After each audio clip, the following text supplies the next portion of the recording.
Thokozani, Nkosazane, Robin here. Sanmonali. Hi, Nijali. Niyaphila mara. Okay, so this is the last video for the day because yeah, and I'm like, you know what, let me just do this before I do my chores. You understand? So ngicela something, please. This is the last video about this topic. Angisafuna ukukhuluma nani about these things. Okay, Bokoko, so what goes on is that ngishilo ngathi stop kuthi nivumele bantu bandeceive about spiritual things. Stop it. Stop it. Yekela. Vumela abantu bakuyenge. Yekela kuvumela abantu bakumislead. Learn about mandi, Bokoko. Bangakuyengi ngemandi. Yeah, well, there are a lot of people out there. I don't want to say pastors. I don't want to say sangomas. I don't want to say... I'm just going to say people, right? There are a lot of people out there that are deceiving people. Baya bayenga in such a way yokuthi they fear going to the water because ngilaba tothola impilo khona. Uyangiva ukuthi ngithini? There's something about water. Mandi ayimpilo Bokoko. Mandi ayimpilo. So there are so many people talking about marine spirits. You see churches delivering people that what marine soul tied angat kuthi ngayibe kanjani, like they are possessed by marine spirits, right?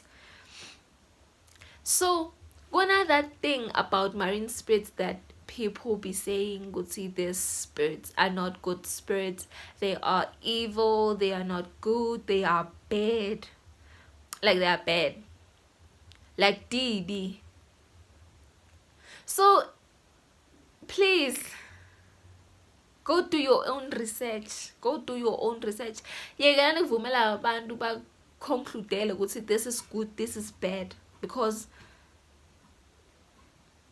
to safara, to baslima, to white domet for the rest of your life. Domet lengelenga buyele move. When you'll always follow, you'll always follow, trust me. You'll always be following people. In fact, you'll be washing their clothes. So yekelani kuvumela abantu bantshela ukuthi marine spirits mandi, anything that has to do with water, it's marine spirits, alright? That's what they're saying. Fine, cause vele ngani nvumela silungu sencontrol, nvumela silungu sibe sindu senu, nvumela silungu sinakhe, nvumela silungu kube ngiyo ngathini, kube ngiyo language yempilo kahle kahle la ngokhuluma isilungu awusingumuntu. And ngaze kuthiwe into marine spirits what njani in like sekungiko njalo, sekungiko. Go learn about those things bokhokho nabomkhulu. I'm not saying ukuthi kude letibi, you understand? Konke namhlabeni kuhamba kayi-2 bokhokho, that's why bathi khetha indlela yakho. Konke kuyi-2, khetha yakakho. So emandini yebo kukhona lokubi because nganika example njengawe, cause let's say you are being attacked, nemimoya lemibi nje lesengibathile and whatnot, sebenzisa mandi kuthi sigezele tinto lethu, hey kuthi tisuke la ku, hey, right, hey kuthi tisuke la ku, so tinotiyana sigezele emandini, right? So vele muti kube netinto letibi emandini. That's why when you get to the water fanele ukhulume ukuthi angeti ngalokubi ene angeti kutena tinto letibi, lokubi akudede, right? Ubithathe ngelesitaki into okukhanya, amadlozi lamahle, amadlozi okukhanya, because kuya-coexist lapha emandini bogogo, nalokubi kunalokuhle. So khetha indlela yakho, ungavumeli umuntu akutshele because wena unengelosi yasemandini akutshela ukuthi wena you have demons, wena apparently ngathini unemadimoni cause kune spirit sasemandini lesiphila la kuwe, cause yonke into that has to do with water, but see, it's evil. So yekelani kuvumela abantu bite tingelosi tenu ngemadimoni. Yekelani kuvumela abantu bantshela ukuthi nemadimoni nganamadimoni. And the funny part is that when you can do even more than that person can do, you can even see more than that person, you can even pray more than that person, you even believe more in Jesus than that particular person telling you wena you have marine spirits, you have demons. Yekelani kuvumela abantu bapite tingelosi tenu ngemadimoni, your ancestors babete ukuthi madimoni.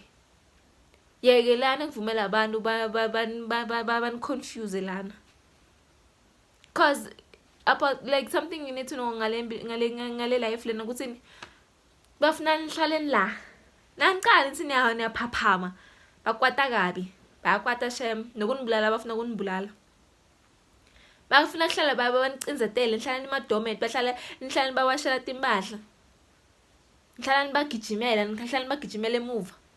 But the moment you become awoke, the moment you know ukuthi ungubani, the moment you stand up for yourself, the moment you say Jehovah is your name, the moment you stand and say yatini, no, enough is enough, angiloko lebangakufuni, abakufuni ke lokho, Jesu uNkulunkulu wami, lokho abakufuni, yeah, bakwata kabi. So ake niphaphameni man, vukani. Stop with bantu bantshela ukuthi yo marine spirits, like babuye ngathi like you have a disease or something. Leso sikhathi yena umemeta imfene, umemeta inyoka, leso sikhathi yena nje uyinto. Ake niphaphameni nikele kulibadwa abantu nje, libadwa moya lemibi kahle, cause ale moya lemibi le yani control shem. Umuntu akasakhona ukuphila impilo yakhe ngoba apparently ancestors are demons. Fana uphile kabuhlungu ngathi awusasimuntu, ngathi so uyi-alien kahle nawugcoke amabhizi ngathi uyi-alien lelinye angati lelibuya kuphi. Kumbe maybe ngathi so pheze HIV yakhona seyiphumele ngaphandle, kodwa wonke umuntu na uhamba la ngaphandle ubona lelona yakho le HIV ngathi utoba namathisela yona or something. Hayi, no. Yekelani kuvumela mimoya lemibi in control on your spiritual journeys. Qalisa uNkulunkulu phambili, and then the rest shall follow. Thokozani Nkosazane Robin, Nkosazane yasemalwandle, thokozani mkhulu dabula amanzi.